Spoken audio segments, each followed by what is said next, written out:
Yeah.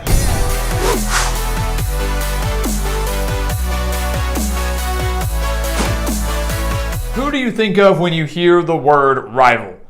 For many, you immediately think of a certain person or a certain team. And in college football, there are hundreds of rivalries that are played every single year. But there are some that are much bigger and much more historic than others. Which is why today, here at the Gridiron Expert, we are bringing you our top 5 rivalries in college football. We're going to break down the history of the rivalry, what makes it so great. We're going to talk about key moments in the rivalries, and of course, what could happen in the 2022 edition of these rivalries. And so we're going to jump right on into our list, guys. Coming in at number 5, we have the world's largest outdoor cocktail party, Georgia versus Florida. And I will say that determining a rivalry for this 5th spot was tough. There were a lot of good candidates to come in here at number 5, but we felt like the largest outdoor cocktail party was simply too good to pass up for many reasons. It's a very historic rivalry, but typically the winner of this Georgia-Florida matchup wins the SEC East. At least that has been the case in recent years. Georgia-Florida, the winner, typically wins the SEC East division. The stakes typically could never be higher than that game typically played later in October. Georgia leads the overall series 54-44-2 over the Gators. But since 2000, Georgia and Florida have had 7 top 15 matchups, Florida winning 4 of those 7. Georgia, though, has won 4 of the last 5 and right now remain king not just of the SEC, but of the entire nation. The reigning national champions will be taking on Florida again this year, of course, but Florida dealing with brand new head coach in Billy Napier. When you look at key moments in this rivalry, guys, there are so many. You had to just narrow it down to a few. How about going all the way back to 1985? Georgia crushing the newly ranked number 1 Florida Gators. For the first time in program history, Florida's number 1, and Georgia beats them 24-3. Or how about in 2002, where for the first time in a decade, Florida was sitting at unranked, but still managed to upset the undefeated and 4th-ranked Georgia Bulldogs. Or how about in 2007, the Gators stomped, where Mark Richt sent the entire team out there to celebrate after Georgia scored the first touchdown of the game. Sure, it drew an excessive celebration penalty, but it got in Florida's head, some would say, and really lit into this Georgia fan base. The Bulldogs won that game 42-30. But the very next year in 2008, the Gators stop. Florida annihilated Georgia 49-10. Kind of in response to that Gator stomp in 2007, and with under a minute left, Urban Meyer, with the game well out of reach, used the rest of his timeouts as kind of a retaliation to what Mark Richt pulled in 2007. These rivals hate each other. It is bitter, but it is a great rivalry that makes college football so exciting and makes the SEC East race so exciting every single year. Coming in at number 4, Oklahoma versus Texas, the Red River Showdown. Typically played on the 2nd Saturday of October at the Cotton Bowl, right alongside the State Fair of Texas. It's one of the best sights for me in college football every single year. It's a fantastic rivalry, historic rivalry, and the setting of it, to me, could not be any better. Texas actually leads the series 62-50-5, but the Longhorns have not defeated the Sooners since the 2018 regular season, because remember, they did meet against each other in the Big 12 championship that year. But listen to these numbers, guys. Oklahoma and Texas have had 16 top 25 matchups since 2000. Since the year 2000, they have had 16 top 25 matchups. That does include that 2018 Big 12 championship game. They've had 4 top 5 matchups from 2001 to 2008. Oklahoma won 3 of those 4 top 5 matchups. And what makes this rivalry so great? Maybe it's not the history for you. Maybe it's not just the bitter hatred between the two. For me, rivalries need to be close, and rivalries need to have something to play for other than sometimes just bragging rights. Oklahoma, Texas, 8 of the last 9 games between the Longhorns and the Sooners have been decided by 1 possession. 8 of the last 9 games have been decided by 1 possession. And key moments here, guys. I mean, last year, Oklahoma coming back down 28-7, subbing in Caleb Williams, and then ultimately beating Texas 55-48. Or how about the year before, where they had the 53-45 4-overtime thriller that Oklahoma was able to hold on and win. How about in 2018, where Texas held off a furious Oklahoma rally and Dicker the kicker bailed the Longhorns out for a 48-45 victory. All of those just key moments that have happened in the last few years. just the last few seasons, and we're setting up for an even better matchup possibly in 2022 with Steve Sarkisian needing a big year at Texas and Oklahoma now dealing with a new head coach in Brent Venables. Coming in at number 3, Army versus Navy. This is one of my favorite rivalries in college football as a whole. And it was very hard for me not to even put this up there at number 1. Because here's the thing. Army and Navy, unlike maybe a lot of these other programs we're going to talk about, they're not competing for national titles. The winner of this game doesn't get a playoff spot. They're not fighting for a BCS New Year's Six caliber bowl game. It's none of that.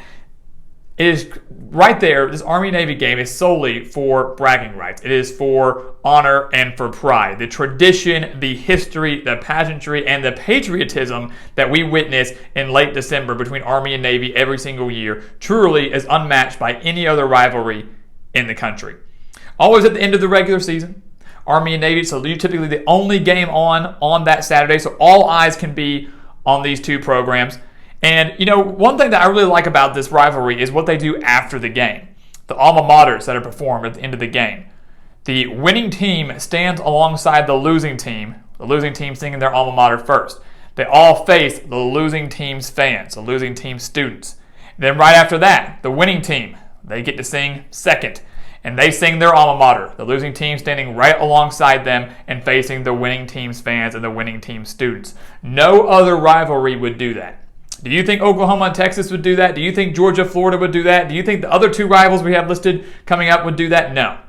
No other rivalry would do something like that. Army and Navy, the respect they have for each other and the respect that we as fans should have towards those, not just football players, but those students and the cadets and the midshipmen, they deserve all the respect. They deserve all the honor. And witnessing those spectacles every single year is truly a sight to behold.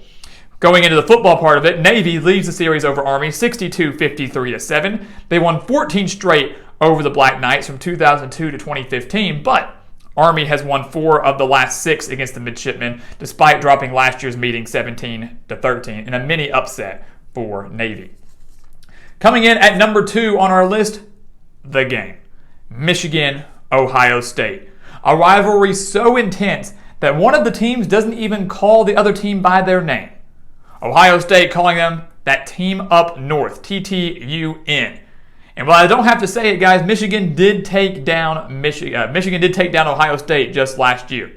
Beat them 42-27, ultimately ending the Buckeyes' college football playoff and Big Ten title hopes.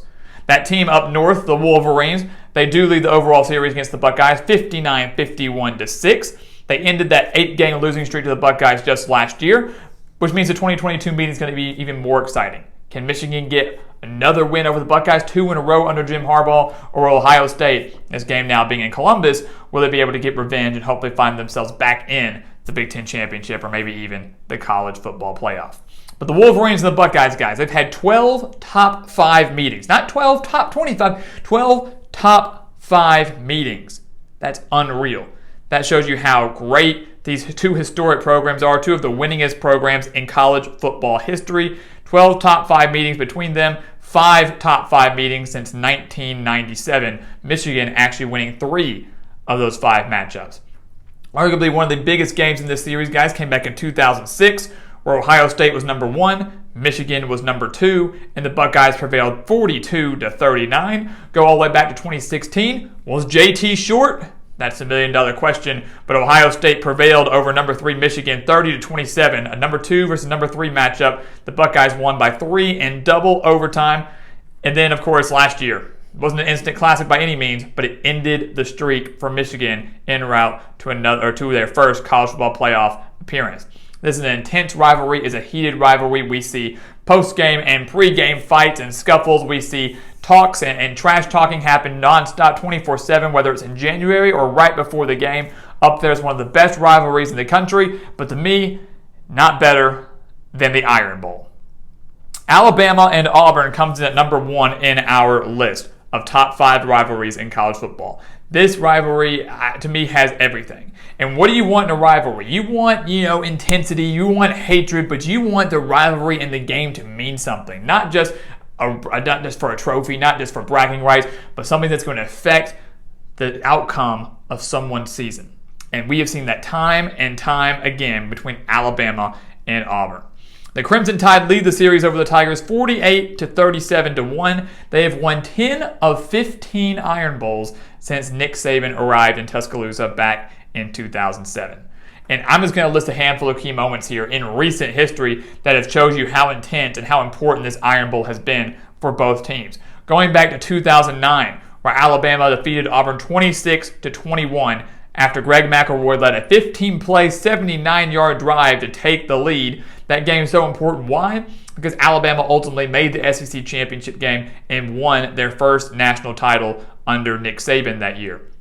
How about in 2010, where Alabama was leading 24 to nothing over Cam Newton and Auburn, but Cam Newton led what many of you call the comeback, leading Auburn to a 28 to 27 victory. Auburn ultimately winning the national championship that year over Oregon. 2013, arguably the biggest, most historic moment in this rivalry, the kick six. Nick Saban fighting to get that 1 second back on the clock to try a game-winning field goal with the game tied at 28. He probably regrets that now. Chris Davis returning the kick from the back of the end zone all the way. Auburn winning 34 to 28, one of the wildest plays in college football history. Auburn ultimately won the SEC that year and made the national championship before falling to Florida State. How about 2017? Number 6 Auburn. They beat Alabama 26 to 14. But Alabama still made the college football playoff. Auburn won that game, won the SEC West, fell to Georgia in the SEC championship game. Alabama got into the playoff despite the loss to Auburn and then beat Georgia in that national championship. And then just last year, number 3 Alabama. They defeated unranked Auburn 24 to 22 in 4 overtimes. The first overtime game in Iron Bowl history. Alabama got nothing moving all game long. They were down 10 to 3 late in the fourth quarter, and Bryce Young led a 97-yard touchdown drive to give Alabama a chance in overtime, a chance they took advantage of to win that game and ultimately get back into the college football playoff. Guys, this rivalry in the Iron Bowl, it doesn't matter what the records are. Auburn's always looking to spoil Alabama's season. Alabama looking to do the same for Auburn. It doesn't matter who their coach is. It doesn't matter what players they have. It doesn't matter what the stakes are for either team. They're constantly looking to play spoiler. And at the end of the day, Alabama, their expectations may be a little bit higher than Auburn's. But if you can win the Iron Bowl, your season can be considered a success. Just like many of these other rivalries that we mentioned. If you can win the Red River Showdown, if you can win the cocktail party, if you can win the game, if you can win the Army-Navy game, it is probably considered a success. But the Iron Bowl, to me, consistently has higher stakes and consistently has both teams in a position to win the SEC West, to make the college football playoff, to make the national championship, whatever it is, consistently has that opportunity there more than these other rivalries. And that is why the Iron Bowl, to me, is unmatched. So guys, there you have it, our top 5 rivalries in college football today. We want to hear from you. What do you think about these rankings? If you disagree, leave your top rivalries down in the comments below. And what do you think will happen in this year's edition of the Iron Bowl, this year's edition of one of these rivalries, or any others that you might have on your mind? We want to hear from you. But until then, guys, please continue to like, comment, subscribe, share our videos. Check out everything down in the description below. Become a part of the team here at the Gridiron Expert. Become a part of our GE Nation. And once again, guys, as always, thank you so much for watching, and we'll see you next time right here on the Gridiron Expert.